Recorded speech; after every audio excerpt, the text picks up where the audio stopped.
আসসালামু আলাইকুম। আমি doctor Mahmudur Rahman. Integrated medical লিমিটেডে আমি একজন কনসালটেন্ট সোনোলজিস্ট হিসেবে আছি।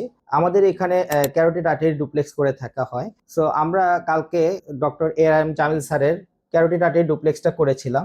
তো আমরা স্যারের কাছে জানবো যে স্যার কেন এই ক্যারোটিড আর্টারি ডুপ্লেক্সটা কালকে করিয়েছেন এবং এটার গুরুত্বটা কি। তো স্যার, আসসালামু আলাইকুম স্যার। হ্যাঁ, ওয়ালাইকুম আসসালাম। স্যার, কালকে তো আপনি ক্যারোটিড আর্টারি ডুপ্লেক্স করিয়েছেন স্যার। তো এটার স্যার গুরুত্বটা আমাদের যদি একটু বলতেন যে কেন আমরা ক্যারোটিড আর্টারি ডুপ্লেক্সটা করব বা কেন আপনি করলেন স্যার। আচ্ছা, আচ্ছা। জি। আপনার স্যার মন্তব্যটা যদি আমাদেরকে একটু শেয়ার করতেন স্যার। আচ্ছা। তো কালকে আমি আসলে স্বপ্রণোদিত ভাবেই নিজের নিজের ক্যারোটি আর্টারি ডুপ্লেক্স স্টাডিটা করলাম। কারণ আফটার মানে 40, হ্যাঁ, 40 বছরের পরে সবাইকেই আসলে সচেতন থাকা উচিত। তো আমরা এজ এ ডক্টর আমরা নিজেরাও কতটুকু হেলদি আছি, এটাও আসলে কিছু প্যারামিটার। আসলে যখনই আপনি কিছু প্যারামিটার দেখবেন, হ্যাঁ, তো সেটা আপনার বুঝতে সুবিধা হয় যে আমরা মানে আমাদের ভিতরে ইন্টারনাল কোনো সমস্যা আছে কিনা। যেহেতু ওয়ার্ল্ডে এখনো নাম্বার ওয়ান ডেথ হচ্ছে হার্ট হার্ট অ্যাটাক, হ্যাঁ, বা জি heart sir. Disease, cardiovascular disease, হ্যাঁ, জি এটি স্যার। এখন ওয়ার্ল্ডে মৃত্যুর 1 নম্বর কাজ। তো ক্যারোটি আর্টারি আমরা ফাংশনাল মেডিসিনও খুব এনকারেজ করি, সাজেস্ট করি। আপনিও দেখছেন যে ক্যারোটি আর্টারিতে দুই পাশে ক্যারোটি আর্টারি থাকে এবং ক্যারোটি আর্টারির ভিতরের যে চিত্রটা, সেইটা কিন্তু অনেক কিছু বলে দেয়। যদি ক্যারোটি আর্টারিতে আমরা কোনো ব্লক পাই, ব্লকের মধ্যে সফট প্লাগ হতে পারে, হার্ড প্লাগ হতে জি পারে, স্যার। বা ওর ওয়ালটা যদি ঠিক হয়ে যায়, বা অ্যাথেরোস্ক্লেরোসিস, আর্টেরিওস্ক্লেরোসিস, হ্যাঁ, এই জাতীয় ফিচারগুলো পাওয়া যায়, সেটা আপনার ভালো মতো বলবেন। তো আমরা সাধারণত একটা পেশেন্টদের অনেক সিমটমই আমরা দেই, স্পেশালি মেটাবলিক সিনড্রোম, যদি কারোর ইনসুলিন রেজিস্ট্যান্স আমরা সন্দেহ করি, বা তার ফ্যামিলিয়াল হাইপারকোলেস্টেরোমিয়া আছে, অথবা তার প্রিভিয়াস হার্ট অ্যাটাকের ঝুঁকি, হ্যাঁ, ঠিক আছে, অতিরিক্ত ওজন বেশি, তারপরে হচ্ছে তার স্ট্রোকের, মাইল্ড স্ট্রোকের হিস্ট্রি যদি থাকে, অথবা তার অনেকের মাথা ঘোরাচ্ছে, এরকম যদি সমস্যা থাকে, কানে ভোঁ ভোঁ শব্দ হচ্ছে, মাথা ঘোরানো, বা হাঁটা চলা ব্যালেন্সের সমস্যা, এই তো অনেকগুলো ইন্ডিকেশনেই এটা দেওয়া হয়। তো আমি আপনাকে গতকাল আপনার মাধ্যমে করলাম টেস্টটা। তো আপনি আমাকে টেস্টটা একটু আমারটাও একটু বলেন কি পেলেন, আর দর্শকদের উদ্দেশ্য একটু দু একটা মেসেজ রাখতে পারেন যে আসলে কি প্যারামিটার থাকলে আমরা কি চিন্তা করব। জি, কালকে আমরা স্যারের যে টেস্টটা করেছি সেই রিপোর্টটা আমাদের কাছে আছে। আমরা এখন স্যারকে রিপোর্টটা এখন বুঝিয়ে দিব এবং প্যারামিটার গুলোকে স্যারকে আমি আমি এক্সপ্লেন করছি এবং আপনাদের জন্য এটা সুবিধা হবে যে প্যারামিটার গুলো বোঝার জন্য। আমাদের রিপোর্টের দুইটা পোর্শন আছে। একটা হচ্ছে নর্মাল পোর্শন, যেটাতে আমাদের সবগুলো নর্মাল ভ্যালু লেখা আছে। তো যে কেউই আমাদের রিপোর্টটা দেখলে বুঝতে পারবেন যে তার পজিশনটা কোথায় কি আছে। এবং আর নিচের পোর্শনটা হচ্ছে যে ওনার ওনার কি ফাইন্ডিংস পেলাম। যেমন আমরা স্যারের কমন ক্যারোটিড আর্টারি যখন দেখেছি, যেটা পিক সিস্টোলিক ভ্যালোসিটি ছিল 78.9। সো স্যারের যদি আমরা পিক সিস্টোলিক ভ্যালোসিটি যদি দেখি কমন ক্যারোটিড আর্টারিতে, সেটা হচ্ছে গিয়ে 125-এর নিচে ছিল। তো স্যারের এই পিক সিস্টোলিক ভ্যালোসিটিটা নর্মাল আছে। যেমন তারপর হচ্ছে এন্ড ডায়াস্টোলিক ভ্যালোসিটি, যেটা আমরা দেখেছি সেটা ছিল 23, যেটা লেস দেন 40 নিচে আছে। সো আমরা বুঝতে পারছি যে স্যারের কমন ক্যারোটিড আর্টারিতে তেমন কোনো ব্লকেজ বা স্টেনোসিসের কোনো ফিচার নেই।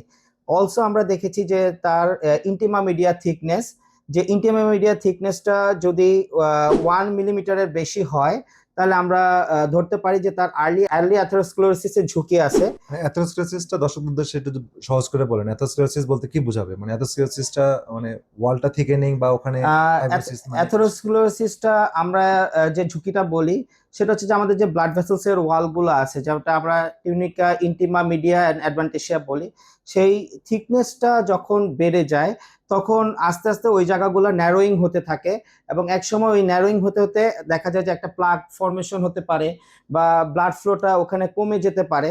সো আমরা সেই থিকনেসটাকে দেখি যে তার এখন কি পজিশনে আছে এবং স্যারের যে ফাংশনাল মেডিসিনের অ্যাসপেক্টে এই থিকনেসটাকে আমরা ঠিক করার মতো আমাদের সাপোর্ট, পর্যাপ্ত পরিমাণে সাপোর্ট আছে। মানে এটা বেশি হলে কি কি ঝুঁকি থাকে, এটা মানে একটু স্পেসিফিক্যালি বলেন। মানে ইন্টারমিডিয়েট থিকনেস যদি বেড়ে যায়, আমার তো আলহামদুলিল্লাহ ভালো আছে, জি। কারো যদি ওয়ানের উপরে থাকে, হ্যাঁ, তার কি কি ঝুঁকি থাকতে পারে? আহ, মানে সেটা তার স্ট্রোক হওয়ার ঝুঁকি থাকতে পারে, তারপর হার্ট অ্যাটাক হওয়ার ঝুঁকি থাকতে পারে। দেন ঠিক এখানে যদি কোনো প্ল্যাক থাকে তাহলে সেই হার্ড প্ল্যাক আর সফট প্ল্যাক গুলা ছুটে যে সেগুলা ব্রেন সার্কুলেশনের স্ট্রোকে। মধ্যে ব্রেন স্ট্রোকের দিকে নিয়ে যেতে পারে। সো আমরা এটা আর্লি ডায়াগনোসিস করতে পারি যে তার এরকম কোনো রকম ঝুঁকির সম্ভাবনা আছে কিনা। এবং এটা কিন্তু আলহামদুলিল্লাহ এটা প্রিভেন্টেবল, যদি আমরা এটা বেশি জি। পাই আমাদের লাইফস্টাইল চেঞ্জেস এবং অন্যান্য ন্যাচারাল অনেক ট্রিটমেন্ট বা খাবার দাবার পরিবর্তনের মাধ্যমে এটা কমে আসে, এবং এটা আমরা ফলো আপে দেখি, তাই জি তো? স্যার। এবং আর কোনো প্যারামিটার?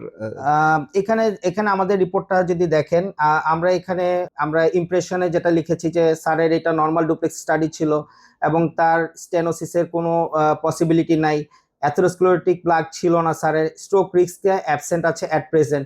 সো আমরা এভাবে করে প্রত্যেকটা পয়েন্ট ডিনোট করে দেই যেন আপনি ইজিলি আপনার প্যারামিটারটাকে বুঝতে পারেন এবং আপনি কোন লেভেলে আছেন সেটা আপনি জানতে পারেন।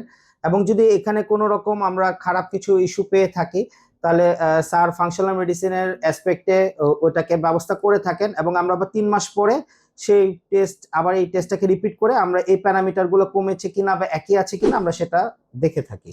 মানে আমরা এখানে দুইভাবেই দেখি, যদি আমরা এই রিপোর্টে যদি কেউ হয়তো প্রথমে এই রিপোর্ট করে তারপর আমাদের কাছে আসেন, অথবা আমরা কোনো পেশেন্টকে পাঠাই, যদি এই রিপোর্টে যদি কোনো অ্যাবনর্মালিটি আসে তাহলে তারপরে তো আমরা স্ক্রিনিং এ যেতে হয়। জি স্যার। স্ক্রিনিং এ যে আমরা হয়তো দেখি তার ইনসুলিন রেজিস্ট্যান্স আছে কিনা, তার হোমোসিস্টিন লেভেলটা দেখি, তারপরে হচ্ছে তার ইভেন যদি বেশি প্লাগ পাওয়া যায় তার হার্টের ইন্টারনাল প্লাগ আছে কিনা সেটা জি, দেখার জন্য আমরা সিটি অ্যাঞ্জিওগ্রাম সাজেস্ট করি অনেক সময়, অথবা নন কন্ট্রাস্ট সিটি স্ক্যান হার্টের।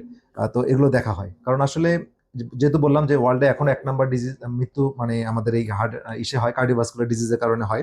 সুতরাং এটা একটা খুব গুরুত্বপূর্ণ টেস্ট, বাট এই টেস্টটা কেন অন্য টেস্ট থেকে সহজ? কারণ আমরা অনেকেই অ্যাঞ্জিওগ্রাম একটু ভয় পাই, কারণ অ্যাঞ্জিওগ্রাম একটা ইনভেসিভ প্রসিডিউর। হ্যাঁ, এটা কিছুটা ঝুঁকি তো আছে। আর সিটি স্ক্যান বা অ্যাঞ্জিওগ্রাম ওইটা একটু এক্সপেন্সিভ, বাট এটা সব দিক থেকে সহজ, এর কারণ এটা নন ইনভেসিভ এবং Less expensive. কম্পারেটিভলি অনেক খরচ কম ওই দুটো টেস্টের তুলনায়, এবং এটা খুব ভালো একটা ইনফরমেশন প্রোভাইড করে। হ্যাঁ, আমরা আসলে প্রিভেনশন বা থেরাপিটিক এবং প্রিভেন্টিভ দুইটা রোলই আছে, মানে এই রিপোর্টে আপনার সতর্কও হতে পারবেন সমস্যা থাকলে, এবং সেই অনুযায়ী আপনি লাইফস্টাইল চেঞ্জ বা সাপ্লিমেন্টেশন বা অন্য কোনো মেডিসিন প্রয়োজন হলে সেটা নিয়ে আপনাকে সুস্থ হয়ে আসার সুযোগ আছে আর কি। এই তো আমাদের মোটামুটি আমাদের রিপোর্টটা, আলহামদুলিল্লাহ রিপোর্ট ভালো আছে। স্যার, তো এটা হ্যাঁ আমার কাছে টেস্ট করে আপনার অনুভূতিটা কি স্যার? আচ্ছা, না টেস্ট তো আপনি খুব মানে খুব মন দিয়ে করেন। যদি মানে আমার আমার হিসেবে না, আমি যতটুকু খবর নিয়েছি যে আপনার অন্য পেশেন্টদের ক্ষেত্রেও খুব সময় দিয়ে করেন, এটা খুবই ভালো। তো পেশেন্ট আসলে ডাক্তারদের কাছ থেকে এটি আশা করে যে আসলে তাকে এক্সপ্লেন করে বুঝায় দেওয়া, তাকে দেখানো। হ্যাঁ, যদি মানে লাইভ যেটা আপনি দেখাচ্ছেন, যে আমার ক্যারোটি আর্টারি যখন দেখাচ্ছেন এবং পেশেন্টকে এক্সপ্লেন করতেছেন যে আপনার এই ব্লক এখানে, আপনার এই থিকনেস এতটুকু, আপনার এতটুকু ঝুঁকি আছে, তো এটা পেশেন্টের জন্য অনেক ভালো। কারণ পেশেন্ট আসলে ডাক্তারের কাছ থেকে আশ্বস্ত হতে চাবে। হ্যাঁ, ডাক্তারদের কথা বা ডাক্তারদের মানে এই এক্সপ্লেনেশন, যত বেশি এক্সপ্লেনেশন পায় মানুষ তত আশ্বস্ত হয়, আর যত এক্সপ্লেনেশন কম পায় তত সে মানে আতঙ্কিত হয়। আমরা আতঙ্কিত করতে চাই না, কারণ যেটা সমাধান আছে সেটা আমি কেন আতঙ্কিত করবো? তো যাই হোক, মানে এই বিষয়টা আপনাদের সাথে মেসেজ শেয়ার করলাম, আর ডাক্তার মাহমুদ খুব ভালোভাবে এটা এক্সপ্লেন করলেন। তো সবাই ভালো থাকেন, সুস্থ থাকেন। আর আমাদের এখানে ক্যারোটি আর্টের ডুপ্লেক্স স্টাডি ডাক্তার সাহেব খুব মন দিয়ে করছেন, আমন্ত্রণ থাকলো। এবং আপনারা আসলে টেস্টটা করান, কারণ টেস্ট আসলে মানুষকে কেন করাতে হয়, কিছু টেস্ট আপনার যেটা নন ইনভেসিভ টেস্টগুলো অনেক ক্লু পেয়ে যাবেন, হয়তো অনেক সিমটম নাই বা সিমটমটা আপনি বুঝতে পারছেন না, কিন্তু অনেক টেস্টের মাধ্যমে অনেক বড় বড় বিপদ আগে থেকে, যত আগে আমরা ধরতে পারবো বড় বিপদ হওয়ার আগে, তত নিজেকে মানে সুস্থ করে তোলার সুযোগ পাওয়া যাবে। কিন্তু অ্যাটাক হয়ে যাওয়ার পরে কিন্তু অনেক সময় সময় পাওয়া যায় না। তো এই বিষয়টাই একটু মাথায় রাখতে হবে আর কি। তো সবাই ভালো থাকেন। Thank you sir.